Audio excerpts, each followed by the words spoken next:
আল্লাহর প্রিয় হইতে হইলে নফল ইবাদত করতে হবে।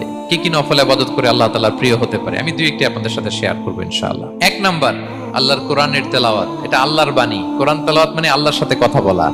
যখন আপনি কোরআন তেলাওয়াত করেন, কাইন্ড অফ আপনি আল্লাহর সাথে মুনাজাত করেন, মানে একান্ত আলাপন করেন, আলাপচারিতা করেন। দুই নাম্বার তালিকা হচ্ছে আত-তাহাজ্জুদ বা কিয়ামুল লাইল।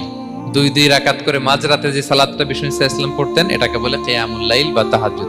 তিন নাম্বার মাধ্যম হচ্ছে বেশি বেশি আল্লাহ তাআলার কাছে চাওয়া, মানে আদ-দুআ, দোয়া করা। বিষ্ণু সাল্লাল্লাহু আলাইহি ওয়াসাল্লাম বলেন আদ-দুআউ মুখুল ইবাদা, দোয়া হচ্ছে ইবাদতের নির্যাস। এবং আল্লাহর কাছে চাইলে আল্লাহ খুশি হয়, না চাইলে আল্লাহ বেজার হয়। বিনয়ের সাথে চাইতে হবে, চোখের পানি ছেড়ে চাইতে হবে, চাওয়ার মতো চাইতে হবে। চাওয়ার মতো চাইলে আল্লাহ দেয়। আল্লাহ তাআলা আমাদের সবাইকে তার প্রিয় ভাজন বান্দাদের তালিকায় অন্তর্ভুক্ত করে নেক। আমরা সবাই পড়ি আমিন।